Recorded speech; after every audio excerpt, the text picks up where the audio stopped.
안녕하십니까. 조갑제TV 시청자 여러분, 저는 조갑제닷컴의 조세별입니다. 오늘은 2019년 6월 23일 오후 5시를 가리키고 있습니다. 네, 지난 15일 강원도 삼척을 통해 들어온 북한의 목선, 이 사건은 해상판 노크 귀순 사건이다 라는 비판이 잇따르고 있습니다. 사실 노크 귀순은 2012년 10월 당시 이명박 정부 시절 일어난 일이었죠. 북한군 병사 한 명이 휴전선, 그러니까 DMZ를 넘어서 우리 측, 남측 GOP 군 생활관 숙소 문을 두들길 때까지 어떤 제재도 받지 않고 내려왔었기 때문에 사실 노크 귀순이다 라는 이런 비아냥 섞인 이러한 비판이 많았었습니다. 자, 그럼에도 불구하고 이 해상판 노크 귀순 사건으로 불리우는 이 사건은 당시 사건보다 더 심각한 사건이죠.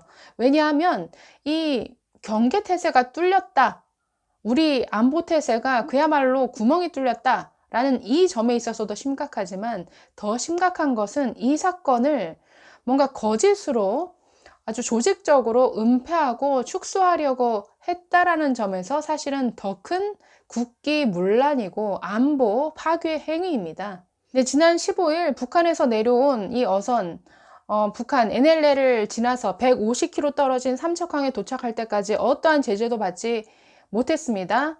네, 그리고 뭐 스스로 정말 요트가 정박하듯이 스스로 삼척항에 정박한 이후에 내려서 우리 남측 강원도 주민들에게 말을 걸고 나 북한에서 내려왔소 라고 이렇게 말을 걸었죠. 휴대폰 빌려달라고 얘기를 했습니다. 그래서 이 주민들에 의해서 신고가 접수돼서 해경 알려졌고, 해경은 그 즉시 네, 뭐 국방부 그리고 뭐 청와대까지 다 보고를 다 마쳤습니다. 그래서 처음부터 알고 있었다라는 거죠. 또 당시 해경이 보고했던 그 상황 보고서는 뭐 정확히 보고를 했습니다. 당시 파도 높이가 어떤 상태였고, 날씨가 어떤 상태였고, 이 목선에 몇 명이 타고 있었고, 어떻게 입항을 했다라는 것을 상세히 적고 있습니다. 그래서 진실이 무엇인지 다 알고 있음에도 불구하고 국방부는 17일 날 엉터리 발표를 했습니다. 네, 마치 삼척항 인근에서 떠내려오던 표류하던 어선을 자신들이 발견해서 이렇게 삼척항까지 인양해 온 것처럼 이렇게 발표를 했는데, 네, 그것이 며칠 지나지 않아 거짓말로 드러났죠. 그리고 국방부의 경계태세 실패에 대해서 비판이 잇따르자 국방부는 이렇게 핑계를 대었습니다. 당시 파도 높이가 2m여서 목선은 굉장히 작고 높이도 1.5m밖에 안 되는 이런 배였기 때문에 당시 2m 높이로 일렁이던 파도에 가려서 이것을 레이더로 식별하지 못했다. 그래서 미처 발견하지 못한 것이다 라고 발표를 했지만, 이것 또한 거짓말이었습니다. 당시 해경 보고서에 의하면 평균 파고가 0.2m, 즉 20cm밖에 안 되는 굉장히 호수같이 잔잔한 이러한 바다 상태였고, 날씨도 매우 맑은 상태였습니다. 그렇기 때문에 국방부의 모든 발표 내용이 거짓이었다라는 게 다 드러났죠. 문제는 처음부터 제대로 알고 있었음에도 불구하고 뭔가 거짓말로 이 사건을 은폐하고 축소하려고 했다라는 겁니다. 여기에 더 나아가서 더 심각한 것은 그 배우가 누구냐는 것이죠. 지금 여러 보도에 의하면 지금 국방부가 이렇게 사실과 다른 발표를 언론에 발표하는 그 배경에는 청와대가 있는 것 아니냐라는 이런 정황들이 드러나고 있습니다. 왜냐하면 국방부 발표 현장에 청와대 비서관이, 행정관이 와서 그 상황을 지켜보고 있었고, 처음부터 해경이 보고한 정확한 그 보고 청와대 국가안보실 다 알고 있었습니다. 그럼에도 불구하고 국방부가 이런 거짓 발표를 하도록 내버려 두거나 아니면 시키거나 했다라는 것이죠. 그렇기 때문에 이번 사건은 2012년도 노크 귀순 사건과는 비교할 수 없는 정말 국기문란 사건입니다. 자, 그런데 왜 이렇게 조용할까요? 네, 지금 뭐 언론들 이 사건에 대해서 너무 조용합니다. 오히려 황교안 자유한국당 대표가 한 강연회에서 말한, 아들에 대해서 언급한 정말 별 중요하지 않은 이러한 발언 내용 가지고 계속 꼬투리 잡기식 이러한 보도를 이어가고 있습니다. 지금 이렇게 큰 국가 안보와 관련된 거짓, 은폐, 축소 이러한 큰 사건에도 불구하고 보도가 없습니다. 자유한국당에서도 뭐 대변인들 계속 성명을 내고 있고, 뭐 백승주 의원도 10대 의혹에 대해서 답해라 여러 어떤 발표를 하고 있지만 사실상 글쎄요, 좀 굉장히 약합니다. 그래서 안타깝습니다. 예, 당시 2012년도 노크 귀순 사건 때 당시 야당이었던 현 민주당, 당시에는 민주통합당이었습니다. 당시 이 대표는 박지원 원내대표였고, 이 문재인 대통령은 당시 민주통합당의 대선 후보였습니다. 지금 여당이 당시 야당이었던 시절에 이 2012년 노크 귀순 사건에 대해서 어떻게 반응했었는지 한번 보겠습니다. 자, 당시 박지원 민주통합당 대표는 이렇게 얘기를 했습니다. 국방장관과 합참의장의 자진 사퇴를 요구한다. 자진 사퇴를 하지 않을 경우에는 대통령이 해임해 주길 바란다. 라고 이렇게 압박했습니다. 네, 박지원 대표, 왜 이것보다 당시 상황보다 더 심각한 이번 사안에 대해서 왜 대통령의 해임 요구하지 않습니까?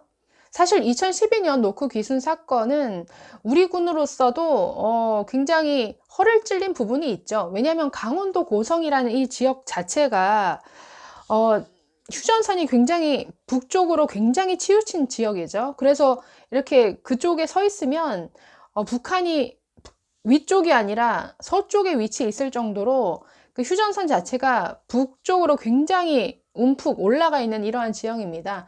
그래서 사실 어디로 해서 넘어올지 알 수 없는, 그래서 굉장히 해야 될 이러한 지형, 반경이 굉장히 넓은 곳이죠. 그리고 당시에 철책이나 이런 게 다 둘러쳐져 있었음에도 불구하고 워낙에 먹지 못해서 말랐던 이 북한군 병사는 정말 지름이 20cm에 불과한 그 철책을 통과해서 이렇게 넘어왔습니다.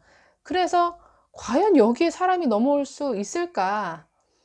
예상하지 못했던 곳에서 사실 허를 찔린 셈인데, 이번 사건은 당시 상황과는 비교가 안 되는 이러한 내용이죠. 그럼에도 불구하고 박지원 대표 왜 이렇게 조용하십니까?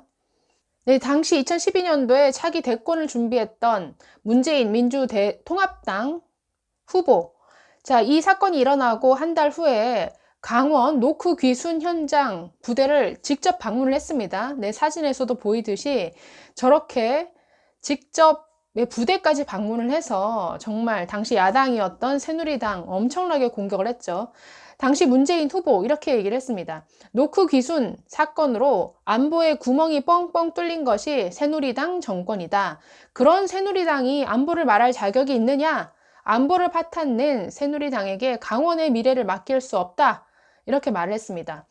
또 그러면서 자신의 얘기를 꺼냈는데, 저는 6.25 전쟁 때 북한 체제가 싫어 피난 온 피난민의 아들이고 특전사 군 복무로 국방의 의무를 다했다. 안보를 가장 잘할 수 있는 후보가 바로 저라고 이렇게 강조를 했습니다. 아니, 그렇게 북한 체제가 싫어서 피난 온 피난민의 아들 문재인 대통령, 왜 그런데 이 사건에 대해서는 지금 청와대 윤도한 이 수석이 말한 것처럼 왜 북한 눈치를 보십니까? 지금 아니 북한 어선이 남아한 건, 이 NLL을 넘어온 건 피해자는 남한이죠. 그런데 왜 피해자가 가해자 눈치를 보나요?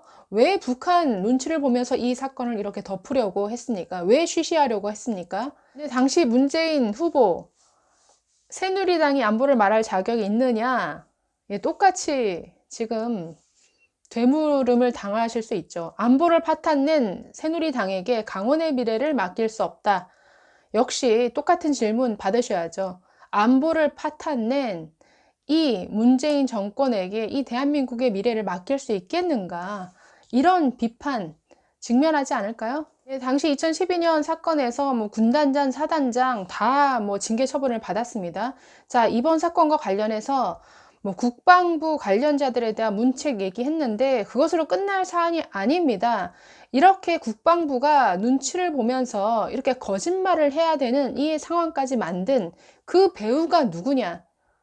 도대체 청와대의 누가 북한 눈치를 보면서 이 사건을 이렇게 거짓말로, 그리고 은폐하고 축소하려고 했느냐, 이 부분에 대해서는 정말 낱낱이 밝혀져야 됩니다. 네, 문재인 대통령이 2012년도에 했던 말 다시 그대로 정말 되묻고 싶네요. 이렇게 안보를 파탄낸 문재인 정부, 대한민국의 미래를 참 맡기기 두렵습니다. 네, 감사합니다.